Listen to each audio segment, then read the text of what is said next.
Hi, I'm Sean with Velocity Performance, here to introduce you to our brand new product. It is a complete hose reel kit. It is available in 50-foot in black or gray, as well as 100-foot black or gray. It is a hose pre-installed onto the hose reel and all stainless steel fittings pre-installed.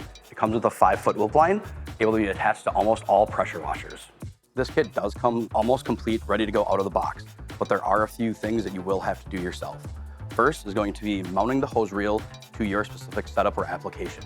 We used 4 5/16 bolts mounted to a 3/4 inch plywood.